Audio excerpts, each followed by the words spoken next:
qui est 13 janvier 2014, ici à Mirabel. On a le Needle Palm avec palmier Needle Palm le plus rustique.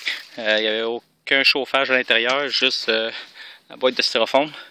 Il a fait moins 30 degrés, je pense une ou deux nuits, et plusieurs nuits en bas de moins 25 degrés, avec quelques journées, ça atteignait pas plus que moins 18, moins 20.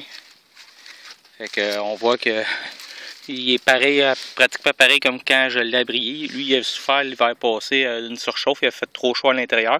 Fait que j'ai décidé de ne pas mettre de chauffage cette année. Même si le sol est gelé, on dirait que il se porte quand même relativement bien. Très surpris. Et là, j'en ai un autre, un plus gros ici. Lui, il semble vert à première vue.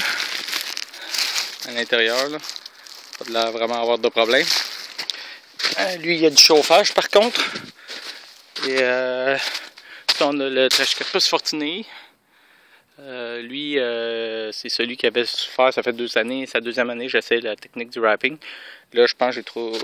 Ce qui est important, c'est de vraiment rajouter de l'isolation. Parce qu'on voit qu'il y a quand même plusieurs pousses vertes. Malgré qu'il y a eu plusieurs. Je l'ai ouvert récemment. Et plusieurs. Toutes les palmes extérieures ils ont brûlé parce qu'ils touchaient directement la petite isolation ici.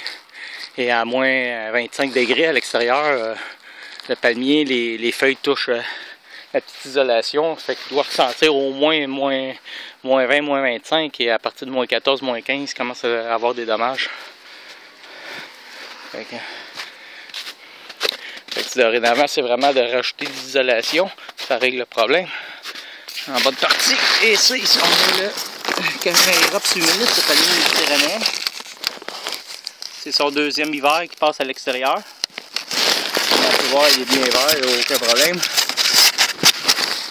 Avec la méthode de la boîte, c'est la méthode qui fonctionne très bien. C'est juste que c'est encombrant, on est restreint pour les plus petits palmiers. Ça, on a le Washingtonia filifera.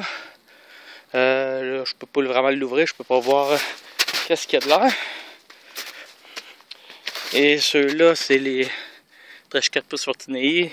Lui, c'est son 4e hiver à l'extérieur. Lui, c'est son 3e. Fait que j'ai pas vraiment de problème avec eux. D'après moi, tout est correct. Là, je vais vous montrer un peu le Trachycarpus fortunei, comme en avant. Avant que je rajoute de l'isolation comme ça, j'avais remarqué qu'il commençait à griller. On voit qu'il y a des belles pousses vertes ici. Le cœur il est bien correct. C'est vraiment les feuilles externes quand il touchait directement. Lui, il y avait juste un arbotex. Fait que quand il faisait vraiment très froid à l'intérieur, à l'extérieur, les feuilles touchaient directement l'arbotex. Fait que c'est pour ça qu'ils ont souffert du froid, là. Même avec le câble chauffant. Le câble chauffant protégeait l'intérieur, mais non l'extérieur. Non, les feuilles qui touchaient directement à l'enveloppe. Fait qu'en ajoutant de l'isolation, à l'avenir, je vais régler ce problème-là. Fait que, il va survivre. Lui, il n'était pas bien fourni. Là. Il y avait à peu près 4-5 feuilles là, seulement. Fait que c'est un autre cobaye. Là, ici, ce que je suis surpris un peu, c'est le Butia capitata qui est plus sensible au froid que le Trachycarpus fortunei. Et il semble avoir moins de dommages que le Trachycarpus. On voit qu'ici, les brûleurs qui sont là, c'est à cause que j'avais une ouverture ici, fait que l'air froid il rentrait directement là, il brûlait le palmier. Et le reste, ça a l'air relativement bien. Et ça, au bout, c'est parce que j'avais une ouverture, fait que l'air pour faire échapper l'humidité, fait que l'air froid rentrait sûrement là, ici et a grillé les bouts des feuilles. Là. Mais pour ce qui est du reste, je suis quand même relativement surpris. Je m'aurais attendu à ce qu'il y ait plus de dommages que le Trachycarpus. Mais lui aussi, j'ai rajouté de l'isolation. Fait que comme ça va les aider. Fait que c'est une technique, je pense qu'avec l'isolation, là, c'est une technique prometteuse. Même à moins 30, la température n'a jamais descendu en bas de moins 6 à l'intérieur de celui-là. Puis à l'intérieur de celui-là, jamais en bas de moins 3. Celui en avant, je pense, ça n'a jamais été en bas de ça aussi, là, 0, moins 3 degrés. Fait que la température à l'intérieur est parfaite. Ça fait que la seule affaire que j'explique pourquoi que les feuilles brûlent, c'est dû au fait qu'ils touchaient directement l'enveloppe extérieure.